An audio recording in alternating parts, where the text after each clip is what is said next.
O Império Romano e seus desvios. Os desvios romanos.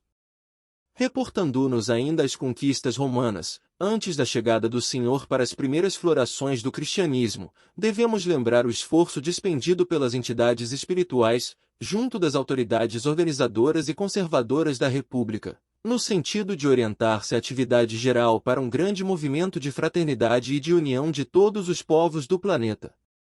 Os pensadores que hoje sonham a criação dos Estados Unidos do mundo, sem os movimentos odiosos das guerras fratricidas, podem sondar os desígnios do plano invisível naquela época. A Grécia havia perscrutado, na medida do possível, todos os problemas transcendentes da vida. Nas suas lutas expiatórias, transferira as suas experiências e conhecimentos para a família romana, então apta para as grandes tarefas do Estado. À força de educação e de amor, poderia esta última unificar as bandeiras do orbe, criando um novo roteiro à evolução coletiva e estabelecendo as linhas paralelas do progresso físico e moral da humanidade terrestre. Todos os esforços foram despendidos, nesse particular, pelos emissários do plano invisível, e a prova desse grandioso projeto de trabalho unitário é que a obra do Império Romano foi das mais primorosas, em matéria educativa, com vistas à organização das nacionalidades modernas. O próprio instinto democrático da Inglaterra e da França, bem como as suas elevadas obras de socialização, ainda representam frutos da missão educativa do Império, no seio da humanidade. O caminho dos romanos ficou juncado de sementes e de luzes para o porvir. A realidade, contudo, é que, se os mensageiros do Cristo conseguiram a realização de muitos planos generosos, no seio da comunidade de então, não podiam interferir na liberdade isolada da grande maioria dos seus membros. Os abusos da autoridade e do poder. Em breve, os abusos da autoridade e do poder embriagavam a cidade valorosa. Toda a sede do governo parecia invadida por uma avalanche de forças perversoras, das mais baixas esferas dos planos invisíveis. A família romana, cujo esplendor espiritual conseguiu atravessar todas as eras, iluminando os agrupamentos da atualidade, parecia atormentada pelos mais tenazes inimigos ocultos, que, aos poucos, liminaram as bases mais sólidas, mergulhando-a na corrupção e no extermínio de si mesma, dada a ausência de vigilância de suas sentinelas mais avançadas. Denso nevoeiro obscurecia todas as consciências, e a sociedade alegre e honesta, rica de sentimentos enobrecedores, foi pasto de crimes humilhantes, de tragédias lúgubres e miserandos assassínios. As classes abastadas aproveitavam a pletora de poder instalando-se no carro da opressão, que deixava atrás de si um rastro fumegante de revolta e de sangue. Os Gracos, filhos da veneranda Cornélia, são quase que os derradeiros traços de uma época caracterizada pela administração enérgica, mas equânime, cheia de honestidade, de sabedoria e de justiça. Os chefes de Roma. Depois de Caio, assassinado no Aventino, embora se fizesse supor um suicídio, instala-se definitivamente um regime de quase completa dissolução das grandes conquistas morais realizadas. Sobe Mário ao poder, depois das vitórias contra Jugurta e contra os germanos, que haviam, por sua vez, invadido o território das Gálias. Mas os antagonismos sociais levam Sua ao poder, travando-se lutas cruentas, como vésperas escuras de sangrentas derrocadas em seguida, surgem Pompeu e a Revolução de Catilina, muito conseguindo a prudência de Cícero em favor da segurança da cidade verifica-se, logo após, o primeiro triunvirato com a política maneirosa de Caio Júlio César, que se alia a Pompeu e a Crasso para as supremas obrigações do governo. As citações históricas, todavia, desviariam os objetivos do nosso esforço. Nossa intenção é mostrar que o determinismo do mundo espiritual era o do amor, da solidariedade e do bem, mas os próprios homens, na esfera relativa de suas liberdades, modificaram esse determinismo superior, no curso incessante da civilização. Os generais romanos podiam conquistar a ferro e fogo, desviando-se dos objetivos mais sagrados dos seus deveres e obrigações, levando aos outros povos, pela força das armas, os liames que somente deveriam utilizar com a sua cultura e experiência da vida. Mas seus atos originaram os mais amargos frutos de provação e sofrimento para a humanidade terrestre, e é por isso que, em sua quase totalidade, entraram no plano espiritual seguidos de perto pelas suas numerosas vítimas, entre as vozes desesperadas das mais acerbas acusações.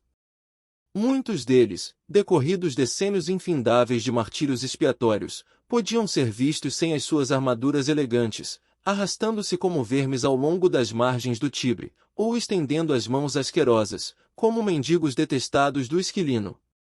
O século de Augusto. Terminados os triunviratos, eis que ia cumprir-se a missão do Cristo, depois de instalados os primeiros Césares do Império Romano. A aproximação e a presença consoladora do Divino Mestre no mundo era motivo para que todos os corações experimentassem uma vida nova, ainda que ignorassem a fonte divina daquelas vibrações confortadoras. Em vista disso, o governo de Augusto decorreu em grande tranquilidade para Roma e para o resto das sociedades organizadas do planeta. Realizam-se gigantescos esforços edificadores ou reconstrutivos. Belos monumentos são erigidos. O espírito artístico e filantrópico de Atenas revive na pessoa de Mecenas, confidente do imperador, cuja generosidade dispensa a mais carinhosa atenção às inteligências estudiosas e superiores da época, quais Horácio e Virgílio, que assinalam, junto de outras nobres expressões intelectuais do tempo, a passagem do chamado século de Augusto, com as suas obras numerosas. Transição de uma época. Depois de Augusto, aparece à barra da história a personalidade disfarçada e cruel de Tibério, seu filho adotivo, que vê terminar a era de paz, de trabalho e concórdia, com o regresso do Cordeiro às regiões sublimadas da luz. É nesse reinado que a Judéia leva a efeito a tragédia do Gólgota, realizando sinistramente as mais remotas profecias. Não obstante o seu compassivo e desvelado amor, o Divino Mestre é submetido aos martírios da cruz, por imposição do judaísmo, que lhe não compreendeu o amor e a humildade. Roma colabora no doloroso acontecimento com a indiferença fria de Pôncio Pilatos, retornando aos seus festins e aos seus prazeres, como se desconhecesse as finalidades mais nobres da vida. Seguindo a mesma estrada escura de Tibério, Calígula inaugura um período longo de sombras, de massacres e de incêndios, de devastação e de sangue. Provações coletivas dos judeus e dos romanos. Os seguidores humildes do Nazareno iniciam, nas regiões da Palestina, as suas predicações e ensinamentos. Raros apóstolos sabiam da missão sublimada daquela doutrina sacrossanta, que mandava fazer o bem pelo mal e instituía o perdão aos próprios inimigos. De perto, seguem eles a atividade os emissários solícitos do Senhor, preparando os caminhos da revolução ideológica do Evangelho. Esses mensageiros do alto iniciam, igualmente de modo indireto, o esforço de auxílio ao Império nas suas dolorosas provações coletivas.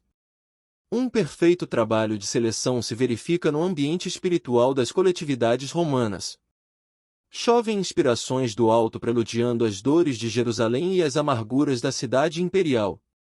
Vaticínios sinistros pesam sobre todos os espíritos rebeldes e culpados, e a verdade é que, depois do cerco de Jerusalém, quando Tito destruiu a cidade, arrasando-lhe o templo famoso e dispersando para sempre os israelitas, viu o orgulhoso vencedor mudar-se o curso das dores para a sociedade do império, atormentada pelas tempestades de fogo e cinza que arrasaram Estábias, Herculânum e Pompeia, destruindo milhares de vidas florescentes e desequilibrando a existência romana para sempre. Fim da vaidade humana.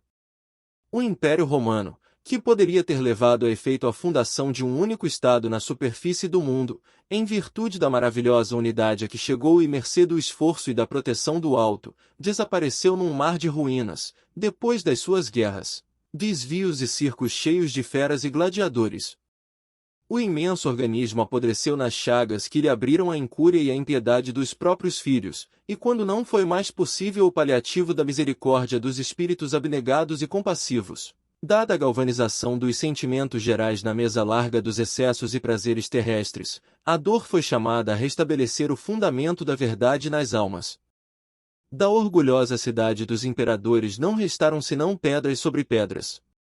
Sob o látego da expiação e do sofrimento, os espíritos culpados trocaram a sua indumentária para a evolução e para o resgate no cenário infinito da vida, e, enquanto muitos deles ainda choram nos padecimentos redentores, Gemem sobre as ruínas do Coliseu de Vespasiano os ventos tristes e lamentosos da noite.